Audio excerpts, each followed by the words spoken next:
Around 13 years ago, big publishers like EA and Ubisoft claimed that the single-player game was dead. But today, in 2023, it seems to be quite the opposite of that. Baldur's Gate 3 is big news right now, but it's just the latest in a recent resurgence of really good single-player games that put the focus on storytelling and gameplay over the endless multiplayer grinding that we've been getting since the early 2010s. And it's been a long time coming, and that's because throughout the 2010s, big publishers were obsessed with avoiding revenue loss, specifically the money lost to the second-hand trade-in market, and for good reason. According to an analysis by Gamasutra back in 2009, GameStop made $974 million in gross profit from the sale of used products, such as electronics, PC parts, and of course, second-hand game sales. If a consumer bought a game from GameStop or another store like it, then the publisher did not get a penny of the money from that sale. On top of that, it wasn't unusual for a single game disc or a unit to be traded back into GameStop and then resold again and again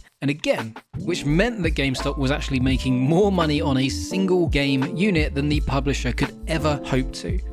Understandably, publishers were not happy about this. It eroded their profits and, in the eyes of the publisher, put the game development studios who made the games at risk. And this is a big reason that we started to see the industry move towards always online multiplayer games with no end to them. You didn't finish them like you did a single player game, so you were less likely to trade them in. And the games that were primarily single player began to be littered with pre-order bonuses and content access codes and crappy multiplayer modes like 2013's Tomb Raider or Dead Space 2. It was a direct attempt to keep people from reselling their games. Pre-order bonuses, one-time use codes, and goodies in the box were meant to encourage people to buy the game brand new, so the publisher made more sales and therefore more money, and the addition of multiplayer modes was intended to keep players playing the game so they wouldn't trade the game in once they were done with it, because if they did that, they couldn't access the multiplayer. On top of that, many of these games added microtransactions, so any games that did get sold to secondhand stores like GameStop could continue to create revenue for the publisher through those microtransactions. On paper, and from a business point of view, it sounds pretty smart and like a good solution to a problem, but from a player's point of view, a lot of the things that came from that were viewed as anti-consumer, and it didn't exactly play out in the way that the big publishers were hoping for. And the irony in all of this is that many of those things that the publishers were forcing developers to put into their games to protect them from the second-hand trade-in market would directly lead to their downfall. Visceral Games was shut down in 2017 after a few poorly received games, and the parts that were poorly received were directly the result of EA meddling with Visceral's designs in an attempt to combat that trade-in market. They mandated that Dead Space 2 and 3 have multiplayer, one-time use content passes to access the online multiplayer, and less horror in their horror game to try and make it a more widely appealing game, and of course microtransactions that could be used to buy better guns. Players and game journalists did not like this, and the games did not sell very well as a result, or at least as much as EA was hoping for.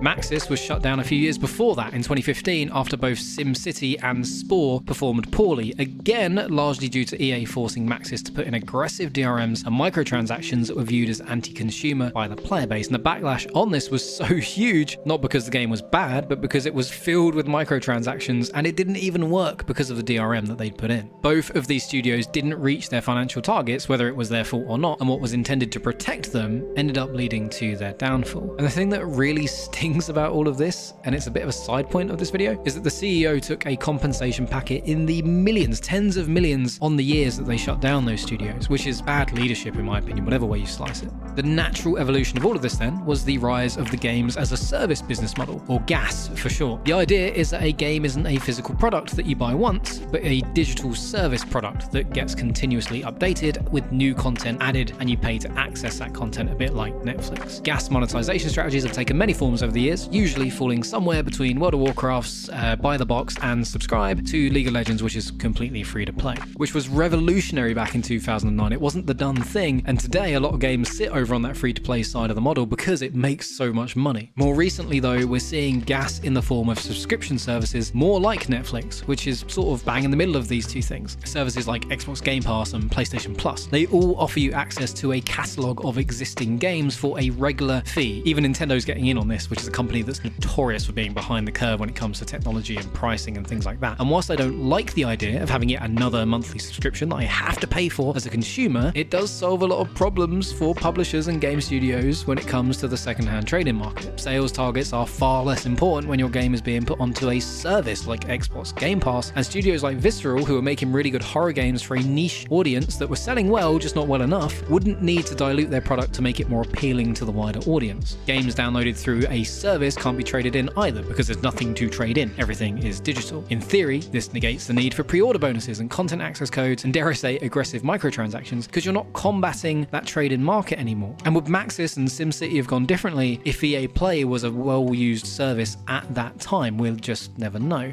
And from a consumer point of view, it gives you access to a ton of games for what is about the quarter of the price of a brand new title per month, and exposes you to games that you may not have tried otherwise. Dead Space 3 is a game that I wanted to play, but I didn't buy it. I didn't want to spend £60 on a game that I wasn't sure that I'd like. If it's on a service that I already pay for, like Xbox Game Pass, then that's no longer a problem for me. And I've actually been playing a ton of Sea of Thieves because it's on Xbox Game Pass, and it's really, really good. I don't think I would have tried that game otherwise. Same for Minecraft Legends, Hi-Fi Rush, which is amazing. You should try it. Grounded, Need for Speed Unbound, and more that I just probably wouldn't have bought. At least not brand new, anyway.